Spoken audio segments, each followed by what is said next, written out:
శ్రీ గురుభ్యో నమ. సుజ్ఞాన దీపమను గురుగీతల నుండి వేళ మన 3వ అధ్యాయమునందు 141వ శ్లోకాన్ని భక్తి ప్రపత్తులతో పరిశీలన చేసుకుందాం. స్ఫటికి స్ఫటికం రూపం దర్పణే దర్పణో యదా తదాత్మని చిదాకార ఆనంద సోహమిత్యుత. ఓ పార్వతి, స్ఫటిక మణియందు స్ఫటిక మణి యొక్క స్వరూపమే ప్రకారముండునో అదే ప్రకారం ఆత్మస్వరూపము. అందు ప్రకాశ ఉంటున్నది. అట్టి ఆత్మ ప్రకాశముల ఆనందమే నేనగుచున్నాను అని చెబుతూ ఉన్నాడు పరమాత్మ. ఇక మనకి నిజం తెలుసుకోవాలి అంటే మానవుడు బంగారాన్ని చూస్తాడు లేక ఆభరణాన్ని చూస్తాడు అంటే ఆభరణమే కనపడుతుంది. ఫస్ట్ ఆభరణంలో ఉన్నది బంగారమే అనేది విజ్ఞాని తెలుసుకుంటాడు.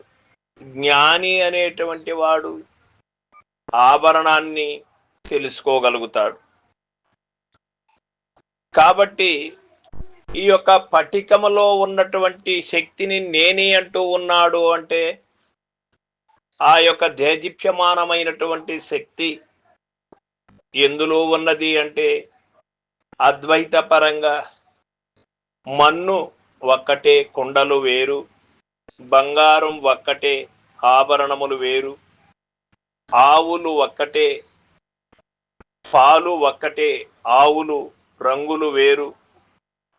ఈ విధంగా చెబుతూ వచ్చారు ఆత్మబోధయందు. అన్నిటిలో ఉన్నటువంటి వస్తువు ఒకటే, అది ఆత్మ అన్నారు. రూపం నాశం కావచ్చు, ఆభరణానికి బంగారుకు నాశము లేదు, అట్లనే ఉంటుంది.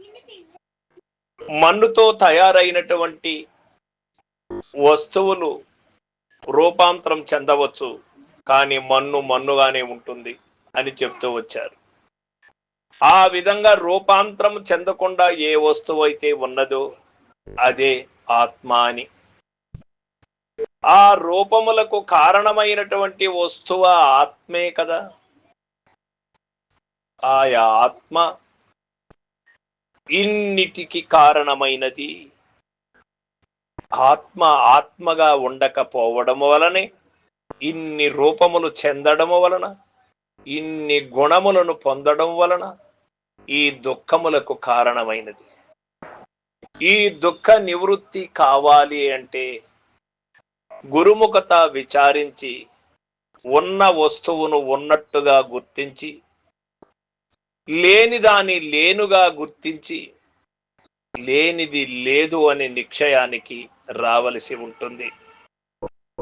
ఈ ఆత్మ అనాత్మలను మీరినటువంటి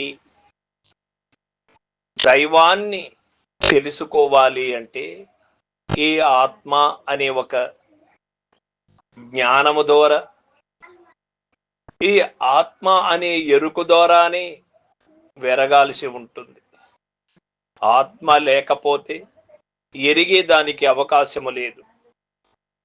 ఎరిగినటువంటి దాన్ని లేదు అని నిశ్చయం వేసుకొని ఉన్నదానికి ఎరిగే గుణము గాని, ఉన్నదానికి మాట్లాడే గుణము గాని లేదు అనే నిశ్చయం వచ్చి ఏదైతే ఎరుగుతూ ఉన్నదో అదే ఆత్మ అని ఎవరు నిశ్చయపరుచుకుంటారో వారి నిజము తెలుసుకున్నటువంటి వారు. సర్వం సద్గురుపాదార్పణమస్తు. జై గురుదేవ్.